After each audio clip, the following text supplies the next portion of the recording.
and thank you for joining. It's Peter Wolf again here at the Wolf College of Coffee Weekly Vlog.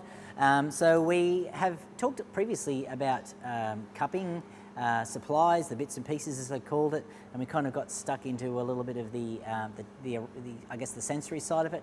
One of the things that's also add to the complexity of doing it is navigating your way through the cupping sheet that is used.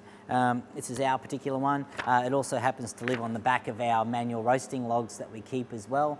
We find obviously putting our cupping sheet behind it really valuable, and it's really good.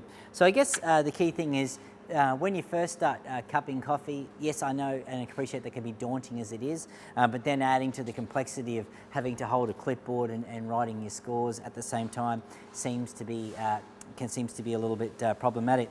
Just feel comfortable that the sheet naturally leads you through the process from left to right. So the first two elements that you'll be basically focusing on the cupping sheet will be the fragrance and the aroma. So this is obviously assessing the coffee when it's ground, which is the dry fragrance, and then assessing the coffee when we add the water to it, so when we have a wet aroma smell. And so these two experiences, we form a combined opinion, and then you add that to the cupping sheet. Now the thing about it is using the quality scale and use the descriptive words that go with it. So if you have a look at the quality scale, 6 would be 6 is good, 7 is very good, 8 is excellent, and 9 is outstanding. And what happens is that each of those scales is a quarter-point increment. And so one of the things that I like to use is, was the coffee good? Well, if the coffee cupped up good, then it's got to be at least a 6. Was it good and a bit? Or was it, which would mean it'd be like 6.25, or would it be somewhere between sort of good and very good, and that would make 6.5. So I guess think about your language if you find the wording a little, the numerical side of it just a little bit difficult, and try and break it down into good, very good, excellent, and outstanding. As we have added the hot water to the coffee, and we have a hot coffee in front of us, we want it to really sort of cool down, and normally from about 8 minutes from the start is when I like to start cupping my coffee. And what I'm really focusing on in this particular area next is obviously flavour, aftertaste, acidity and body. But my first two that I'd be really looking at is flavour and aftertaste. So what is my first initial thoughts? My first when I first first taste the coffee, what's my primary thought? What am I getting? And go with your instincts. However crazy that it may be, just go with what you see, what you think, what you feel. Wow, it's really chocolatey, or it's a Mars bar, or it's strawberry ice cream, whatever it's got to be. But go with that primary sort of feeling. The aftertaste is definitely something, is one area on the cupping sheet that I value quite highly, because at the end of the day we want our consumers to have a really positive experience when they drink their coffee, and it's fairly unlikely that they're going to come back and buy a second cup of coffee if it's had a negative aftertaste.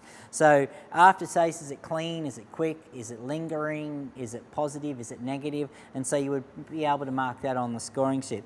As the coffee then comes down in temperature a little bit, I like to start really zeroing in on both the acidity and the body of the coffee. So the acidity is definitely that liveliness of the coffee, that sort of intensity and sharpness that one sits on the palate.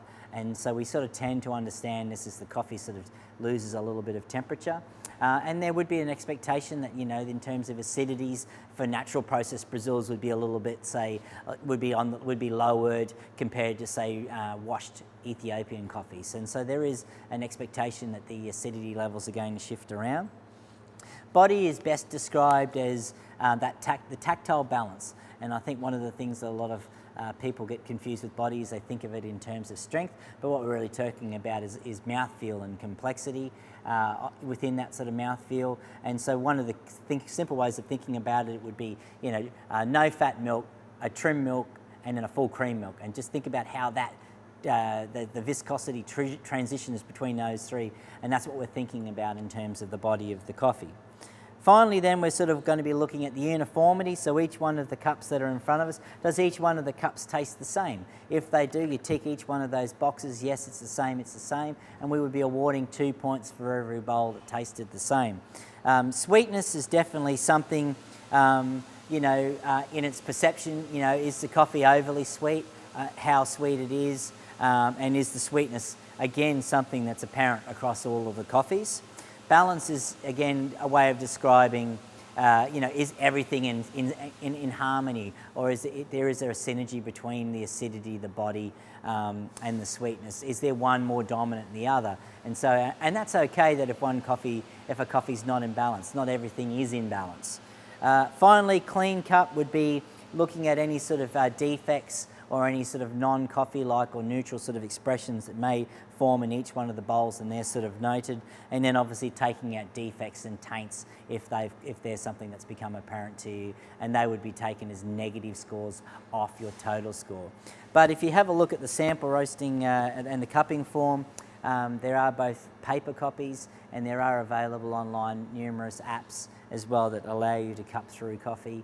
I definitely would also recommend, if you haven't purchased it as ready, is getting the Coffee Cuppers Handbook by Ted Lingle. I think that's a great resource for new people that are starting in the industry, as it really sort of lays a really good foundation, but also contains a lot of the solutions testing that helps you with a controlled way of testing sweet, acid, bitter and sour. But there's just a quick 4 minutes and a bit trying to get you through the cupping sheet real quick. But definitely take your time, focus on maybe one area at a time through your cupping, and build up to each section over time as you become comfortable. And so I guess master the first quality, move on to the second, and add on and add on. And I think over time you'll find that once you do your cupping, it becomes like second nature. Thank you.